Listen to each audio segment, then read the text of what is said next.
পানীয় হিসেবে জনপ্রিয়তার দিক থেকে কফির কদর বিশ্বব্যাপী।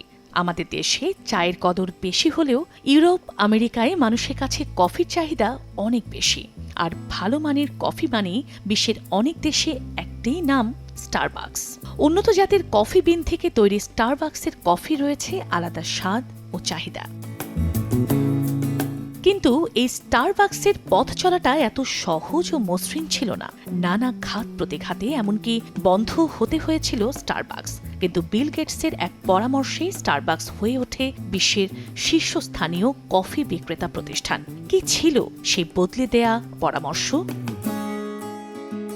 এই ভিডিও ফিচারে আমরা জানব কিভাবে একটি কফি হাউস শূন্য থেকে বর্তমান বিশ্বের অন্যতম সফল কফি শপে রূপ নিয়েছে। কফি বিন বিক্রি থেকে উঠে এসে এটি আজকে সেরা কফি প্রস্তুতকারক প্রতিষ্ঠান হিসেবে পৃথিবীব্যাপী ব্যাপক জনপ্রিয়তা লাভ করেছে। আর স্টারবাকসের এই সফলতার পেছনে বিল গেটসের কি অবদান? কফির বিশ্বব্যাপী চাহিদার কারণে বহুকাল আগে থেকেই বিভিন্ন দেশে কফি বিন বিক্রির জন্য বিভিন্ন প্রতিষ্ঠান গড়ে উঠেছিল। তাছাড়া বিভিন্ন উদ্যোক্তা একক বা যৌথভাবে কফি হাউস বা কফি রেস্তোরাঁ ব্যবসা চালু করেছে। কেউ কেউ সফলভাবে ব্যবসা এগিয়ে নিতে পেরেছে, কেউ আবার ব্যর্থ হয়েছে। স্টারবাকস এমন এক বহুজাতিক প্রতিষ্ঠান যা তার কফির জন্য বিখ্যাত। মার্কিন যুক্তরাষ্ট্রের সিয়াটল শহরে অবস্থিত এই কফি শপ কফি, কফি বিন এবং অন্যান্য খাদ্য ও পানীয় বিক্রি করে। সেই সঙ্গে বিভিন্ন আউটলেটে পাইকারিভাবেও কফি বিক্রি করে এটি। বিশ্বের বৃহত্তর কফি হাউস চেইনগুলোর মধ্যে এটি শীর্ষস্থানীয়। বিশ্বব্যাপী ৩০,০০০-এর বেশি জায়গায় স্টারবাকসের কফি শপ রয়েছে। শুধু মার্কিন যুক্তরাষ্ট্রে এর সংখ্যা ১৫,০০০-এর মতো। আর এখানে বিক্রি হওয়া সব ধরনের কফির ২/৩ হচ্ছে স্টারবাকসের। তাহলে কি কারণে স্টারবাকস এত সফল আর বাকি সব কফি শপ থেকে আলাদা? যেভাবে শুরু হয়েছিল স্টারবাকসের পথ চলা শুরু ৭০-এর দশকে ৩ বন্ধুর হাত ধরে। জেরি বোল্ডউইন, গর্ডন বোকার এবং জেফ সিগাল মিলে আমেরিকার ওয়াশিংটনের সিয়াটল শহরে কিছু করার পরিকল্পনা করছিলেন। তিনজনই কফি অনেক ভালোবাসতেন। সেখান থেকেই তাদের মাথায় চিন্তা আসে একটি কফি শপ চালু করার। সে সময় ভালো মানের কফির বেশ চাহিদা ছিল এবং তা খুব একটা সহজলভ্য ছিল না। সেই সঙ্গে তখন বেশিরভাগ আমেরিকানই সস্তা ও কম গ্রেডের কফি পান করত। কিন্তু কফি শপ ব্যবসা সম্পর্কে তাদের কোনো পূর্ব অভিজ্ঞতা ছিল না। তাই জেফ সিগল পাবলিক লাইব্রেরিতে গিয়ে বিভিন্ন খবরের কাগজ আর ফোন বুক ঘেঁটে আলফ্রেড পিট নামের এক ব্যক্তির খোঁজ পান। তিনি ছিলেন পিটস কফির মালিক, যিনি আমেরিকায় প্রথম রোস্টেড কফি এনেছিলেন। পিটের গোরমন্ড কফি কোম্পানিটি ক্যালিফোর্নিয়ার বার্কলেতে অবস্থিত ছিল। তার কাছ থেকে কফির ব্যবসা পদ্ধতি শেখার পর তারা তিনজন মিলে সিয়াটলের পাইক প্লেস মার্কেটে ১৯৭১ সালের ৩০ মার্চ একটা কফি শপ চালু করেন। মূলধন হিসেবে ৩ বন্ধুর প্রত্যেকে $১,৩৫০ বিনিয়োগ করেন এবং সেই সঙ্গে আরও $৫,০০০ ঋণ নিয়ে স্টারবাকসের প্রথম কফি শপ চালু করেন।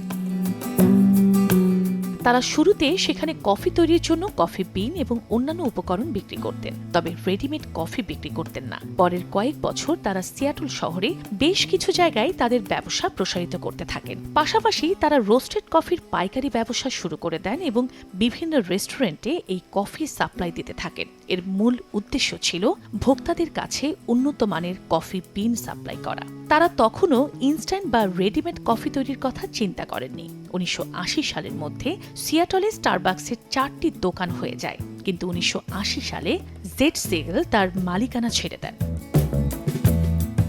স্টারবাকসের নামকরণ ও লোগো যেভাবে হলো, শুরুতে তারা এর নাম স্টারবো রাখতে চাইলেও পরে স্টারবাকস নামকরণ করা হয়। বিখ্যাত মবি ডিক উপন্যাসের একটি চরিত্র স্টারবাকের উপর ভিত্তি করে এই নাম রাখা হয়। স্টারবাকসের লোগোটি মূলত একটি লম্বা চুলের মারমেইড, যার দুপাশে দুটি লেজ আর মাথায় একটি তারকাযুক্ত মুকুট দেখা যায়। বর্তমানে যে লোগো দেখা যায় তার আগেও অনেকবার এটি পরিবর্তন করা হয়েছে। তাদের ব্যবসা আরও এগিয়ে নেওয়ার উদ্দেশ্যে হাওয়ার্ড শুলটসকে নিয়োগ দেওয়া হয় বিক্রয় ও বিপণন পরিচালক হিসেবে। তিনি যখন দেখলেন এখানে তৈরিকৃত কফি বিক্রি করা হয় না, তখন বোল্ডউইন ও বোকারকে এই ব্যাপারে চিন্তা ভাবনা করার কথা বলেন। ১৯৮৩ সালে ইতালিতে একটি শোতে গিয়ে এসপ্রেসো কফির জনপ্রিয়তা দেখে সেটা স্টারবাকসে বিক্রির প্রস্তাব দেন। যাতে ব্যবসার আরও প্রসার ঘটে। কিন্তু বোল্ডউইন ও বোকারের কাছে এই আইডিয়া তেমন একটা মনে ধরেনি, কারণ তারা তখন কফি বিন বিক্রি করতেই বেশি আগ্রহী ছিলেন। তবে 1984 সালে তারা ক্ষুদ্র পরিসরে মাত্র একটি শপে এসপ্রেসো বিক্রি শুরু করেন। শুলটসের কাছে এটা ভালো লাগেনি, তাই 1986 সালে তিনি এই কোম্পানি ছেড়ে চলে যান। তিনি নিজে একটি কফি শপ খোলার পরিকল্পনা করেছিলেন। কয়েকজন বিনিয়োগকারীর সহায়তায় তিনি জিওরনেল কফি নামে একটি কফি শপ চালু করেন। ওদিকে 1984 সালে বোকারো স্টারবাকসে নিজের মালিকানা ছেড়ে দিলে বোল্ডউইন একাই সেটার মালিকানায় থাকেন। এর পাশাপাশি তিনি আলফ্রেড পিটের কাছ থেকে পিটস কফি কিনে নেন। 1987 সালে তিনি সিদ্ধান্ত নেন শুধু পিটস কফি চালাবেন আর স্টারবাকস বিক্রি করে দেবেন। এটি মূলত শুলটসের জন্য একটি সুবর্ণ সুযোগ ছিল। বলতে গেলে ভাগ্য যেন তাকে সাহায্যই করেছিল। সে সময় তিনি কিছু বিনিয়োগকারীর সহায়তায় $3.8 মিলিয়ন স্টারবাকস কিনে নেন। মজার বিষয় হল, তার ভালো বন্ধু বিল গেটস, যিনি কফি ব্র্যান্ডের প্রথম বিনিয়োগকারীদের একজন ছিলেন, তাকে এই পরামর্শ দেন। হাওয়ার্ড শুলটস যেভাবে দ্রুত ছড়িয়ে দেন স্টারবাকসকে, কেনার পর তিনি স্টারবাকসকে তার জিওরনেল কফির সাথে একীভূত করেন। ওই সময় স্টারবাকসের মাত্র 6টি কফি শপ ছিল। স্টারবাকস কফির বিক্রি বৃদ্ধির লক্ষ্য নিয়ে শুলটস অ্যাগ্রেসিভ এক্সপ্যানশন স্ট্র্যাটেজি অনুসরণ করেন। ফলে মাত্র 2 বছরের মধ্যে স্টারবাকসের 46টি কফি শপ হয়ে যায়, যা 1992 সালে গিয়ে ঠেকে 165তে। কফি শপ থেকে আয় ছিল প্রায় $73.5 মিলিয়ন। এভাবে খুব দ্রুতই 1996 সালে 1000টি কফি শপ হয়ে যায় স্টারবাকসের।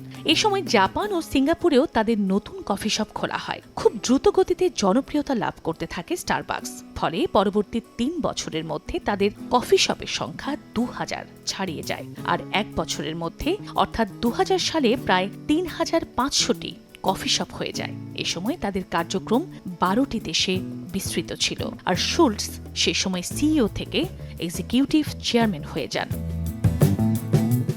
এভাবে প্রতি বছরই নতুন নতুন কফি শপ চালু হতে থাকে। 2007 সালে তাদের প্রায় 15,000 কফি শপ ছিল, যেগুলো থেকে বিক্রি ছিল প্রায় $9.4 বিলিয়ন, যা 2000 সালে ছিল মাত্র $2 বিলিয়ন। 2007 সালে বিশ্বব্যাপী অর্থনৈতিক মন্দা দেখা দেয়, ফলে স্টারবাকসও ক্ষতির সম্মুখীন হয়। তখন শুলটস সরাসরি এটি পরিচালনা করতেন না, পরে তাকে ডেকে আনা হয় এই পরিস্থিতি সামলানোর জন্য। হাওয়ার্ড শুলটস ফিরে আসার কারণে স্টারবাকসের শেয়ার মূল্য 9% বেড়ে যায়। তবে এবার তিনি আগের নিয়ম অনুসরণ করলেন না।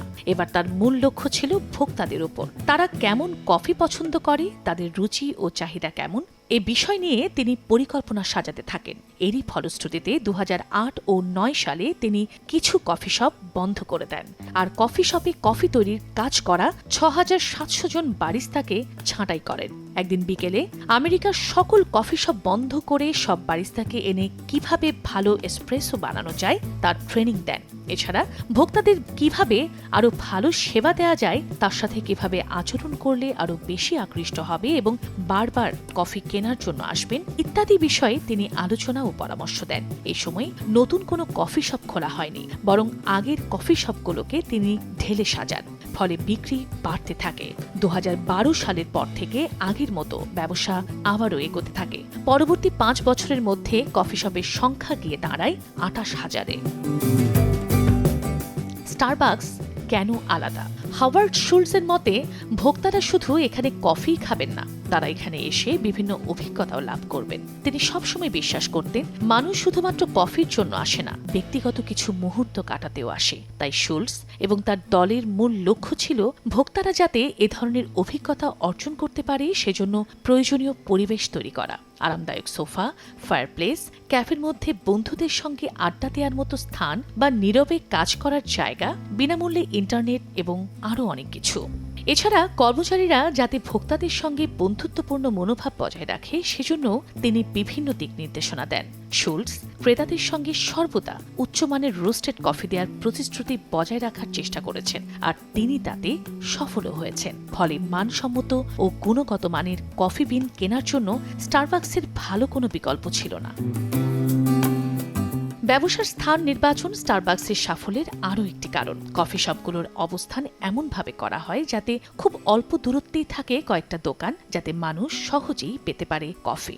অনেক কফি শপ আড্ডা দেওয়ার মতো, আবার অনেকগুলো থাকে নীরব। এটি একটি ভালো মার্কেটিং স্ট্র্যাটেজি। কর্মচারীরা যাতে ভোক্তাদের সাথে ভালো ব্যবহার করে, সেজন্য তাদের আলাদাভাবে প্রশিক্ষণ দেওয়া হয়। ফলে তারা খুবই বন্ধুসুলভ আর কর্মোদ্যম হয়। কফি শপগুলোতে চাইলে নিজের পছন্দ মতো কফি তৈরি করে নেওয়া যায়। এছাড়া অনলাইনেও তারা সেবা দিয়ে থাকে। এজন্য তাদের রয়েছে নিজস্ব অ্যাপ, যেখান থেকে ব্যবহারকারীরা স্টারবাকসের সকল খবরাখবরও পেতে পারে। এছাড়া তাদের রয়েছে স্টারবাকস ফাউন্ডেশন, যার অধীনে বিভিন্ন খাতে আর্থিক সহায়তা দিয়ে আসছে এই কোম্পানি। স্টারবাকস যেভাবে বিশ্বের সেরা কফি ব্র্যান্ড। বর্তমানে স্টারবাকসের ব্র্যান্ড ভ্যালু প্রায় $11.79 বিলিয়ন, আর মার্কেট ভ্যালু প্রায় $90 বিলিয়ন। 2019 সালে কোম্পানির বিক্রি ছিল প্রায় $26.5 বিলিয়ন, আর আয় ছিল প্রায় $17.9 বিলিয়ন। কোম্পানির মোট সম্পদের পরিমাণ $27.47 বিলিয়ন। বর্তমানে বিশ্বব্যাপী তাদের কর্মচারীর সংখ্যা প্রায় 3,50,000। 78টি দেশে স্টারবাকসের কার্যক্রম পরিচালনা হচ্ছে, যেখানে তাদের 34,000-এর মতো কফি শপ রয়েছে। তাদের বেশ কিছু রোস্টারিও, যেখানে কফি বিন রোস্ট করা হয়, সেগুলো রয়েছে। সবচেয়ে বড় রোস্টারিটি আছে আমেরিকার শিকাগোতে। স্টারবাকসের আউটলেট সংখ্যা তার প্রতিযোগী company donkey donut, team Horton ও কস্টা কফির আউটলেটের চেয়ে বেশি।